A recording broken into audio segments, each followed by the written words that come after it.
effort and the results, it said something about me at that time. But also, and once again, this is why it's such a damn minefield when talking about this topic, because it became such a focal point about who I was at that time. It would result in me leaning into unhealthy practices to try to maintain that image. Though that said, this was me in my early 20s where I didn't really have a sense of self-worth anywhere else outside of all of a sudden this out of nowhere praise. And on the opposite end of this situation, once you get kind of higher in weight, I'm all about body positivity, you accepting yourself for who you are, not hating who you are because of the way you look. And also a massive fuck you to those who would call you names because of your weight or make you feel lesser than because of your weight. But I also think we need to draw the line at the kind of the promotion and endorsement of unhealthiness. Like, I was 240 going into the coronavirus pandemic. I am horrified to get on a scale right now. I feel unhealthy now. I still love myself. I still accept myself. My worth is not what my body is right now, but I also know that I need to change things up, right? Not only for the visual, the physical, the self-confidence, but also my health, right? I have slightly high blood pressure. I want to watch my kids grow up, enjoy all those experiences, and then eventually in like 40 years,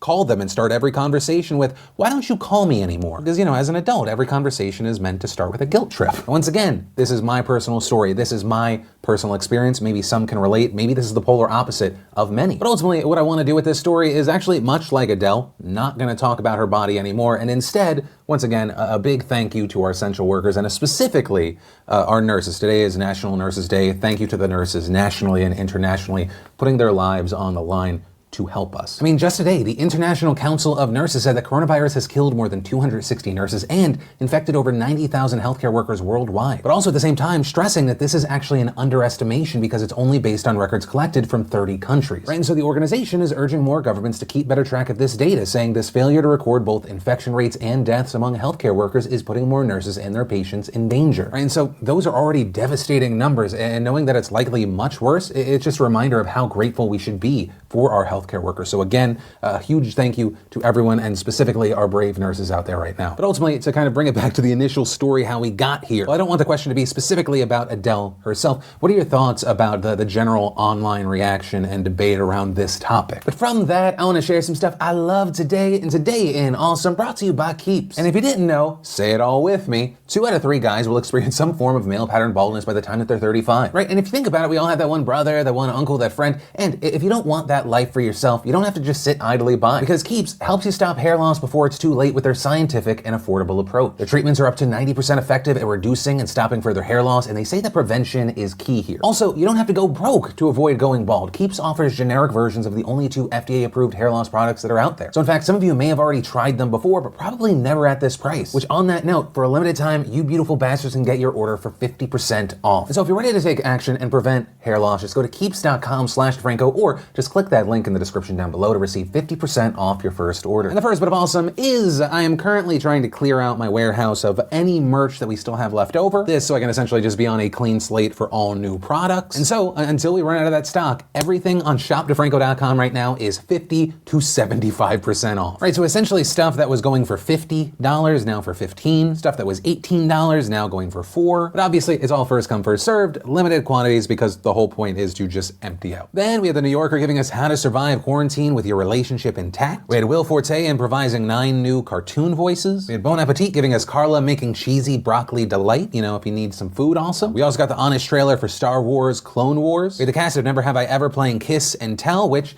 if you have not watched that series, it's pretty fantastic. Also, I wanted to take the opportunity today to recommend another series. Sometimes I include recommendation. This one I will say though is likely the most hit or miss recommendation I've ever put out there. It's a series called The Midnight Gospel that just released on Netflix, and it is different. Oh. Sorry, I don't know what you mean. Yeah, I don't know either, Siri. I don't know how to explain it. That said, I'm not done with it yet. I'm starting episode 7 of 8, but yeah, if you're looking for something different, there you go. And if you want to see the full versions of everything I just shared, the secret link of the day, really anything at all, links as always are in the description down below. And then let's talk about Uber and Lyft in the news, actually for a number of reasons, and not just because you're not using them as often, but in fact because California is suing Uber and Lyft. This lawsuit filed by California Attorney General Xavier Becerra, and we also saw a coalition of city attorneys joining him, this including from San Francisco, Los Angeles, and San Diego. And as far as why they filed this lawsuit, they say that both Uber and Lyft have violated state law by classifying their drivers as independent contractors, right? Gig workers. And this when they should actually be classified as employees. And the coalition said in a statement, Uber's and Lyft's misclassification of drivers deprives workers of critical workplace protections such as the right to minimum wage and overtime and access to paid sick leave, disability insurance, and unemployment insurance. Also adding that they're seeking restitution for workers, a permanent halt to the unlawful misclassification of drivers, and civil penalties that could reach hundreds of millions of dollars. In the lawsuit itself, they also accuse Uber and Lyft of utilizing, quote, the illegitimate savings they gain from depriving their drivers of the full compensation and benefits they earn as employees to offer their ride-hailing services at an artificially low cost, decimating competitors and generating billions of dollars in private investor wealth off the backs of vulnerable drivers. Also, as far as how Uber, for their part, has been defending their business, they have argued that their business is technology, not rides, therefore drivers are not a key part of its business. Also, both Uber and Lyft have argued that their drivers prefer being independent, right? They get to decide when they work. But still, this lawsuit claims that those companies have enough control over drivers to classify them as employees. The lawsuit saying that these companies hire and fire them, also adding that they control which drivers have access to which possible assignments. And Uber and Lyft are transportation companies in the business of selling rides to customers, and their drivers are the employees who provide the rides they sell. The fact that Uber and Lyft communicate with their drivers by using an app does not suddenly strip drivers of their fundamental rights as employees. Now, part of the reason Becerra and those other attorneys are saying that this is illegal is because last year, California passed a law known as Assembly Bill 5. And notably, that required companies to start treating their workers as employees instead of contractors if those companies control how workers perform tasks or if their work is a routine part of the company's business. And if you're like, wow, that bill sounds really specific. Yes, it was targeted at companies like Uber and Lyft in the first place. So unsurprisingly, we've seen these companies resisting this, with a number of companies pumping $90 million into a campaign for a ballot initiative to exempt them from that law. Also, according to a spokesperson, Uber plans to contest the lawsuit, saying that at the same time, it will also be pushing to raise the standard of independent work for drivers in California, this including guaranteed minimum earnings and new benefits. And adding, at a time when California's economy is in crisis with 4 million people out of work, we need to make it easier, not harder, for people to quickly start earning. We also saw Lyft release a statement, this one less critical than the Uber one, with Lyft saying they're looking forward to working with the Attorney General and mayors across the state to bring all the benefits of California's innovation economy to as many workers as possible, especially during this time when the creation of good jobs with access to affordable healthcare and other benefits is more important than ever. Right, and all of this news happening at the same time where this morning we saw that Uber has now cut 14% of its jobs, right? Notably, that is around 3,700 people, right? And this on top of Lyft last week saying that it was cutting 17% of jobs, putting hundreds of workers on unpaid furloughs and trimming salaries. But ultimately, that's where we are with the story right now. It is going to be very interesting to see what happens with the lawsuits if we see other lawsuits pop up. But the main thing with this story is I want to ask, what are your thoughts on this? Do you think that Uber and Lyft drivers should be classified as employees? And then to add a thing onto the end of that statement, do you still have that opinion if it will personally cost you more per ride? And also, for the Uber and Lyft drivers out there, do you want to be classified as an employee? And the last thing that we're going to talk about today also, I think, highlights why I love this show, but also have such a hard time explaining what it is to people who've never watched it. Now, we open up with a kick to a podcast with Andrew Yang where we talk about UBI and a bunch of other stuff. We talk about Adele and body image, and then